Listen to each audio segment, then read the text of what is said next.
What's up, guys? Welcome to Hunter Fisher Golfer, where those are our three main activities, but definitely not our only activities. And as you can see today, we're doing one of the big three, and that is playing a little bit of golf. I'm out here at Drugan's Castle Mound. I'm on the 6th hole right now, par 3, pretty long. Got one up there right in the green. We'll see how it goes. Today, we're going to, what the hell are we gonna do? Today we're going to look at a little bit of course management, a little bit of putting instruction. So let's get to it.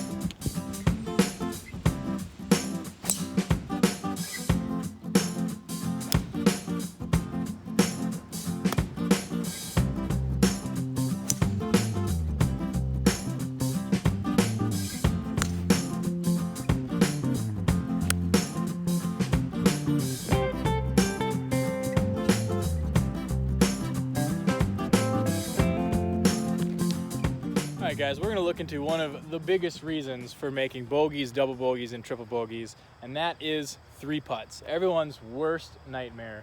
So what's the most common cause of a three putt? I have to believe that it's because you hit the putt too long or you hit the putt too short. And usually that's in the way of 3 feet, 4 feet, 5 feet. And now you have a long putt coming back, and that's where we make a lot of our three putts. And most of the time, I'd say a huge portion of the time, it is not from missing your line to the right or to the left. So what that tells me, and I'm gonna give a little shout out to a YouTuber called Just Your Average Golfer, and thank you for this tip this year. It helped me out a ton, and it made my putting much better, and it brought my scores down. And that is that you should focus the majority of your energy when you're putting on the speed of the putt and not the line. Now the line is important. You're not going to make the putt unless you have the line correct. But speed creates line. And I actually have a birdie putt here, and a lot of people would just get back behind the ball like this, and they'd read the line and they'd let it fly, and they never even looked at how much of a slope there is on this putt. It is quite severely downhill. So the first thing I do when I get ready to putt is I look at the slope from actually both sides. So I take it from this side, and then I walk around to the other side. I do almost a complete 360 around the ball and the hole. I take a look from the other side, and I see that I got quite a downslope here, and we're gonna play that accordingly. So now I have the slope read. I've gotten down and I've looked at my line, and I think I'm ready to hit this putt. So when I get up to the ball, I like to take a few practice strokes, and it's mainly just trying to get a good feel of how hard I want to hit this ball. So before I even step up to hit it, I have my stroke completely ready to hit this putt. Let's see how it turns out.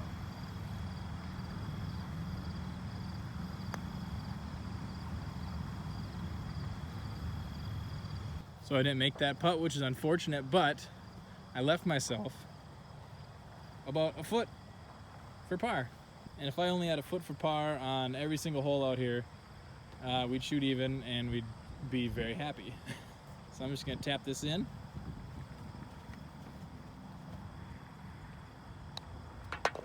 Par. All right guys, here's another great opportunity for some course management, some tee shot selection out here at Drugan's Castle Mound. We're on number 15. I play from the blues, which plays at 390. The tees are actually up a little bit on that box, so it's probably only playing about 380. We have out of bounds on that side, and we have tree trouble on that side. And the tree trouble up there is about in the landing spot for where I would hit my driver. You know, 280, 290. I don't like being in the trees, and I don't know if any golfer likes being in the trees. Or the hole that's only playing about 380, 390, and I got trouble on the right side, and I have trouble on the left side. Then I'm not going to hit a big driver, because I want to keep it safe.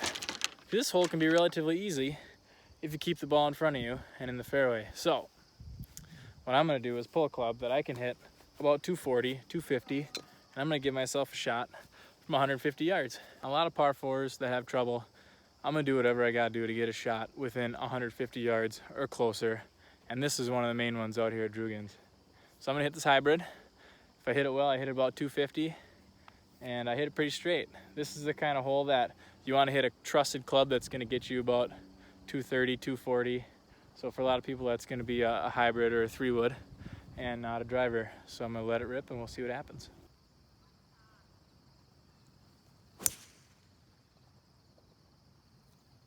So like I said, there's out of bounds all along the right side, and there's these trees at about 280, 290 from the tee that I can get in trouble with. And I'm sitting right here in the rough, just missed the fairway. That's the 150 marker. So plan worked pretty well. I actually hit 2 off that tee. I'm getting some practice in, but that's my first one there. Just in the rough, next to the big barn. Plan worked perfect. Keep the ball in front of you and you have a nice, easy 150-yard shot. See, now there's a lot of high and mid-range handicappers that are stuck there between a 10 and 20 handicap simply because they make poor decisions, and especially off the tee. It's the first shot. It sets you up for an approach shot to the green, and why even bring into play trouble that you can avoid and still leave yourself with a very manageable, actually quite easy shot with wedges, 9 irons, 8 irons. Those are the clubs where we're gonna take advantage of the golf course. And just because you see other people up there ripping driver on these short holes and getting it close to the green doesn't mean that's the way that you have to play. I hit my driver like crap all season. So I hit my hybrid on probably 90% of the par 4s this year. And I played really well. I think I lowered my handicap a little bit. That's the first time I've done it in a few years. It's definitely not sexy. It's not the way a lot of people choose to play, but it's not about what other people do. It's about what you do, and it's about the best way that you can put the ball in the hole in the least amount of strokes. And that's all we're trying to do. Simple game. You just put the ball in the hole.